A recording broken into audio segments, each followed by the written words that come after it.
Hello and a warm evening to you. This is the news at NTA International, reaching you live from Abuja, the nation's capital. I am Olajide Bello. You can also watch this news on all our social media handles displayed on your screen. But first, the headlines.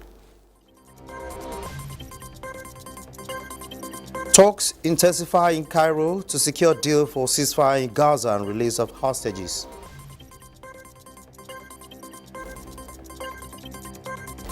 Massive flooding and landslides triggered by days of heavy rain in Brazil killed 56 people.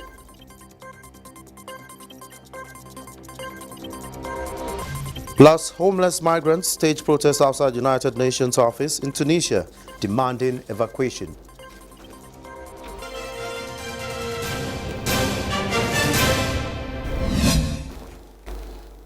The U.S. has blamed the Rwandan army and M23 rebel groups for the deadly bombing of a displacement camp in the Democratic Republic of Congo. At least 9 people, including 7 children, were killed in the strike on Magunga camp in the eastern city of Goma on Friday. Usman Zubairu reports. The Congolese army and the M23 blame each other for the attack. Rwanda, which borders DR Congo, is widely accused of backing the rebel groups, which it denies. The U.S. State Department said Friday's attack came from the positions held by the Rwandan Defense Force (RDF) and the M23 group, and called on both parties to respect human rights and adhere to applicable obligation under international humanitarian law. He said it is essential that all states respect each other's sovereignty and territorial integrity and hold accountable all actors for human rights abuses in the conflict of eastern DR Congo. Images circulating on social media showed bodies lying on the ground at the camp on Friday. Most residents had fled there to escape fighting in their hometowns and villages. Petroleum in Keko, a spokesman for DR Congo's army in the region, said the strike had come in retaliation for earlier Congolese attack on Rwandan army positions. President Felix Tshisekedi, who has spent several weeks abroad, will be returning to the Central African country this weekend following the attack. Rebel and government troops have both been accused in recent months of abuses against civilians as they vie for territorial control. The latest strike came days after M23 fighters claimed they had seized the town of Rubaya, an area which is at the heart of mining coltan used for making mobile phones and batteries for electric vehicles. Meanwhile, a military court in Goma has sentenced 8 DR Congo soldiers to death for desertion and cowardice when fighting the rebel forces. M23 formed as an offshoot of another rebel group, began operating in 2012 ostensibly to protect the ethnic Tutsi population, the east of DR Congo, which had long complained persecution and discrimination. UN experts have said that the group is backed by neighboring Rwanda, which is also led by Tutsi, something that Kigali has consistently denied. NTA News. Homeless migrants staged a peaceful protest outside the United Nations office in Tunisia demanding evacuation. This action is coming after comments by President Kais Saied in a speech in February that migrants from sub-Saharan Africa were causing crime and represented a plot to chance national demographics. Kolo Mohammed reports that the migrants were forcefully ejected by Tunisian police with the use of tear gas. Earlier, the United Nations Human Rights Commission for Refugees announced the suspension of asylum activities worldwide as it moved to a new registration system. The forceful eviction of homeless migrants by Tunisian police is believed to have been premised on the presentations and announcements by Tunisian President. For Moussa Koita, a Malian who is recognized by the UN as a legitimate asylum claimant, said many people had been waiting for 2 or 3 years for the agency to settle their cases. Reports say policemen broke into encampment outside the Tunis office of the UN, and 80 migrants who revolted in disagreement have been detained.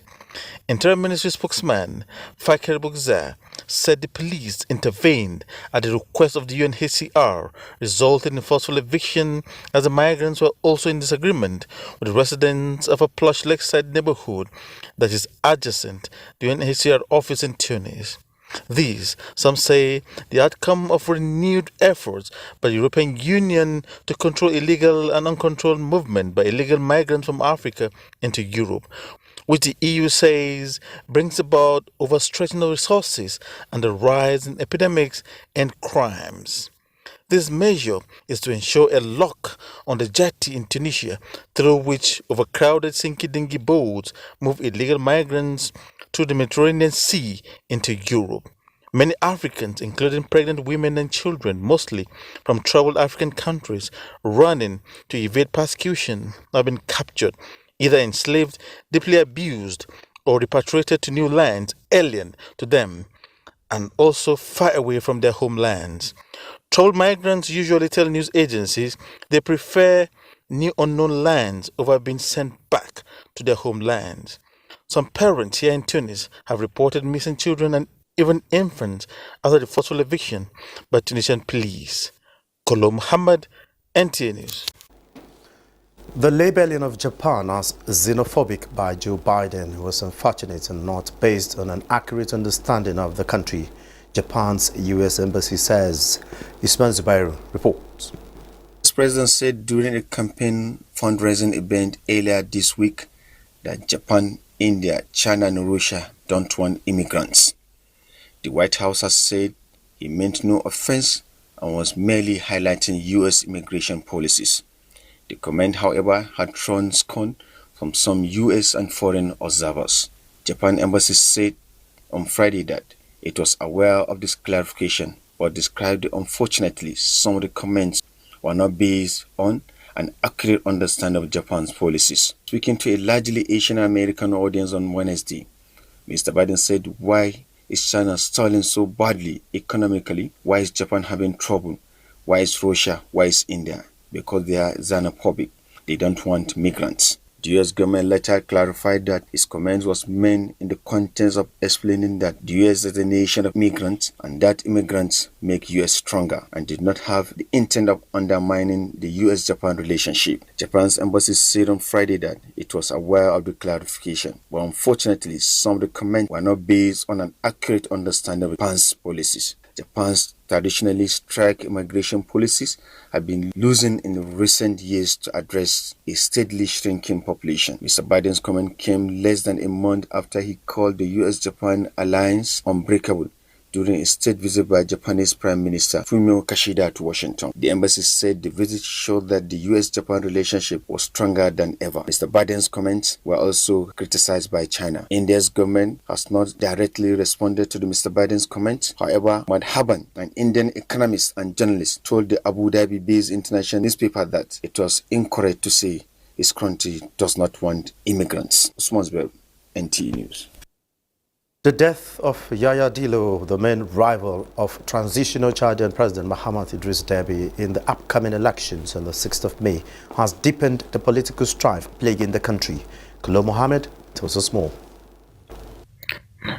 While young Chadians, mostly first-time voters, appear deeply hopeful for a nation supportive of their dreams and aspirations as they prepare to vote in the upcoming elections, the European Union and human rights organizations are calling for an international investigation into the death of the main opposition candidate, Dillo, which his political party labeled as assassination.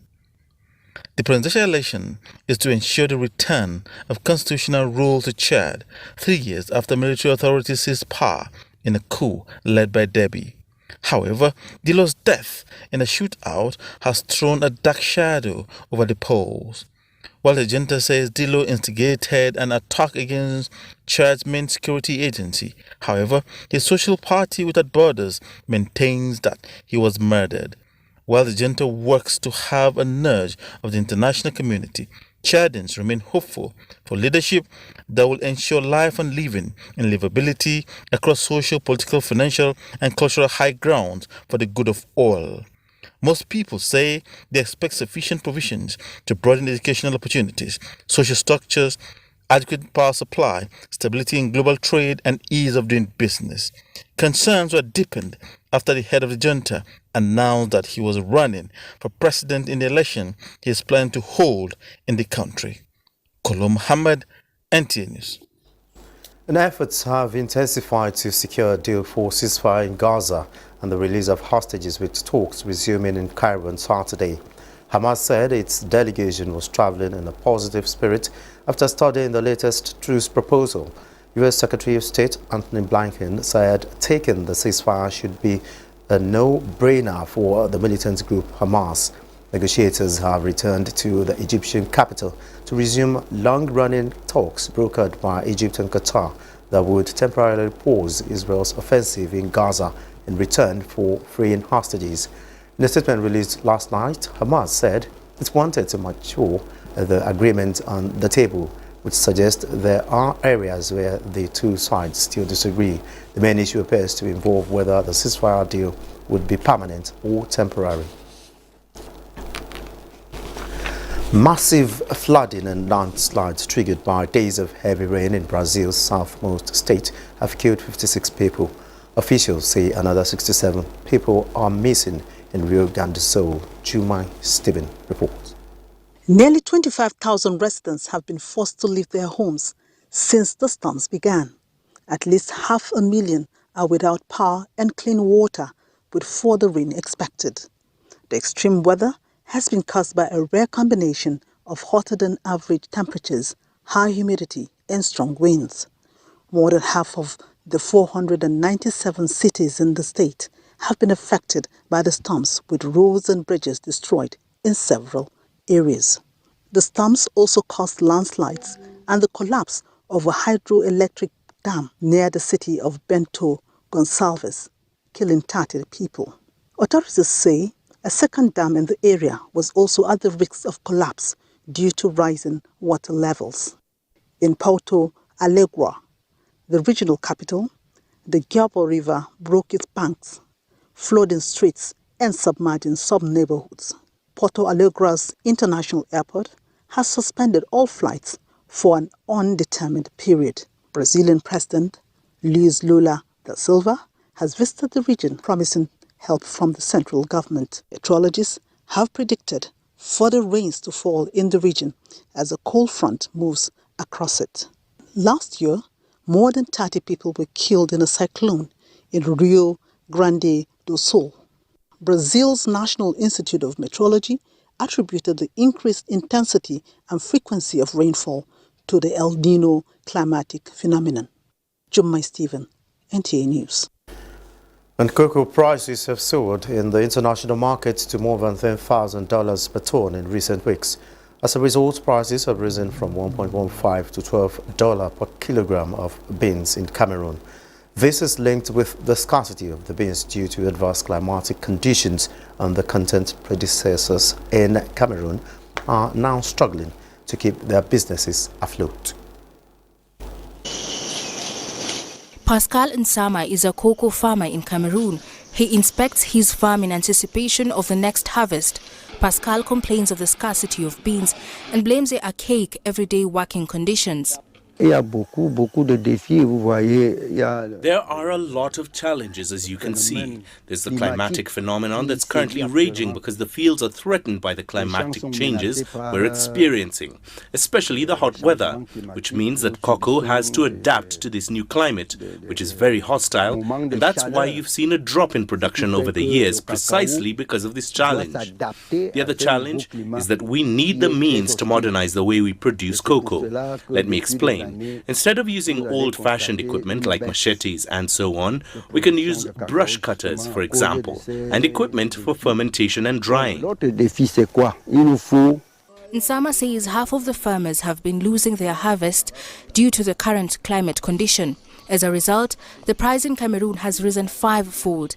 While the benefits of this news should accrue to large-scale producers, small-scale growers are calling for help because their cocoa is dying of diseases that are damaging the pods. The price of cocoa has increased on the Interprofessional Council of Cocoa and Coffee website. According to one chocolate factory owner, the price has risen from $9 to $12, a sevenfold increase. He is afraid he will shut down his business if he doesn't find a customer for the high-priced chocolate. The reason for the price rise is that the two major producers, Cote d'Ivoire and Ghana in particular, which account for 2/3 of world production, have seen their production fall sharply, which has also had an impact on world supply. So, making a difference, the law of economics states the supply and demand. So, there has been this price rise. But for us, particularly the manufacturers, I think we are the biggest losers. But for small producers like us, many will be forced to close down because the price has gone up. Local processing companies are unable to compete with the cocoa giants and are calling on the government to set up an import and export tax to be paid to them to remedy the current situation. The Ministry of Trade has decided to introduce a cash bonus for producers to help them meet the market's more stringent requirements in terms of product standard and quality. You're watching the news on NTA International. We'll take a break now. More stories when we return. Thanks for being there. In line with the Electricity Act 2023, the Nigerian Electricity Regulatory Commission, NERC, has unbundled the transmission company of Nigeria, TCN, and established the Nigerian Independent System Operator of Nigeria Limited. The order released by NERC states that TCN is to transfer all market and system operation functions to the newly established NISO to not later than 31st of August 2024.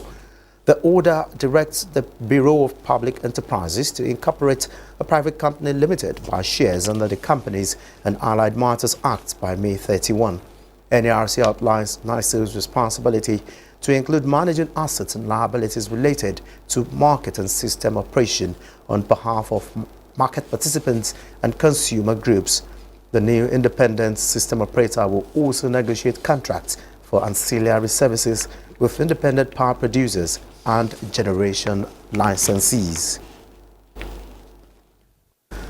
The Nigerian Upstream Petroleum Regulatory Commission, NUPRC, says it is committed to protecting the interests of the federal government as some international oil companies dispose and close transactions in Nigeria.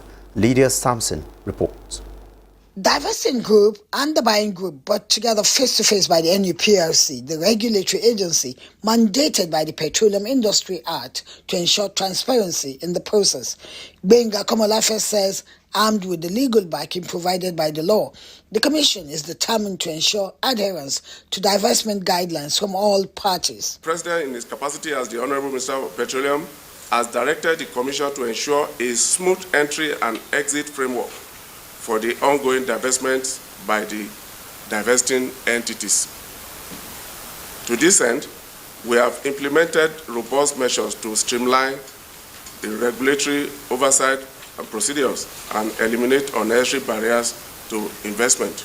Oji Ogbonaya Oji, Executive Secretary Neiti, who aligned with NUPRC, urged the divesting group and buying group to follow due process, urging them not to forget that oil and gas business is always international in nature. Has issued 90 aligns with that guideline. We have also seen the options clearly defined. The options are very available and they are all attainable. So I think this is a fundamental step to start. We are watching this very closely and very, very defined interest because the way NTAi is implemented globally in 57 member countries is to promote healthy investment. And we encourage you to please play by the rules, abide by the guidelines, make informed decision about the options. And the key issue here is who takes responsibility for the liabilities. A cross-section of stakeholders applauded the fact that the stop date is in sight instead of what looks like an endless process. They are unanimous that the delayed divestment was not in the best interest of all, as oil production has been dwindling. With a projected timeline of 3 months, optimism is high, enabling the investment climate in the upstream sector in line with the President Bola Tinubu's vision and directive will be realized. In Abuja, Lydia Sampson, NTA News. Catching them young by equipping them with relevant knowledge of science and technology has been identified as one sure way of raising awareness on cybercrimes and other related vices in the society. This was the focal point as technology experts converged on Abuja to teach secondary school students STEM. Kelvin Eonwai reports. Exposing young minds to innovations and technology To solve one of the major concerns in the era of the digital world, where children are guided on how to use digital platforms, inform this training for a better and safer society. Key innovators in Nigeria, Dr. Chus Ekweme, inventor of the first humanoid robot in Africa, Kemisola Bolarinwa, an inventor of TechBra that detects breast cancer, during the mentorship program, took turn to enlighten the students on fostering digital literacy and encouraging entrepreneurial thinking. Need to start applying the right policy, the use of social media. Thank God for the police. I think they created a new department, Cyber Crime National Commission, I think. So they are responsible to that, regulating what is happening in cybercrime, in cyberspace, however, and making people accountable for what they do. Still on the developmental stage, we are still developing, enhancing the technology. Is going to be, by the time it's available, because the major target is to make it accessible for women, majorly at the underserved community. Because during my research, I realized that we have just few screening centers in Nigeria. The Teen Tech Nigeria Mentorship Program was put together in collaboration with Fasama Helping Hands, an NGO, to mark the 2024 World Creativity and Innovation Day and the International Girls in Science and ICT Day. In Abuja, Kelvin Ewonwaye, NTA News. The Minister of Police Affairs, Ibrahim Gaidam, has advised core members serving in the ministry to champion the crusade against internet fraud that affects the image of the country. The minister stated this during his presentation of the report on the role of core members in improving policing in Nigeria at a meeting with NYC members serving in the ministry in Abuja. Francis Form reports. These are core members serving in the Ministry of Police Affairs, and the gathering is to celebrate their creativity, research towards finding a lasting solution to some of the country's numerous insecurity problems. Remember that you are not just serving the Ministry of Police Affairs, you are serving the people of Nigeria. Your actions, no matter how small, have the power to create positive change and impact the life of those around you. Stay focused. He said, I hope our corpus will be among those selected for the national board. I said, sir, all the materials I've seen in this ministry, I can vouch for them as some of the best corpus in the country. The core members focus on different issues, including climate change, insecurity, the economy, fighting cybercrime, and Interpol and its role on effective crime control, amongst others. And I'm here today to ask for your support during the candidacy. In another development, Minister of Police Affairs says Nigeria is committed to working closely with Brazil to ensure a fair and transparent Interpol election process that upholds the principles of democracy and accountability. This was when the minister hosted the Interpol General Secretary aspirant in his office in Abuja. And we believe that his experience and dedication make him a strong candidate for the position of the Secretary General. Nigeria and Brazil share a history of collaboration and friendship that spans decades. The two nations have worked together on various fronts, including economic development, cultural exchange, and most importantly, on counter-terrorism, transnational crime, and cybersecurity. Francis from NTA News. President Bola Tinubu has congratulated Senator Simon Lalong on his birthday. President Tinubu thanked the former governor and immediate past Minister of Labour and Employment for his support as the Director General and his dedication to the pursuit of progressive ideals. He wishes him many more years in good health and a success as he continues to represent the people of Plateau State. Here's a prospect for Sunday's weather for Nigerian cities and other parts of the world.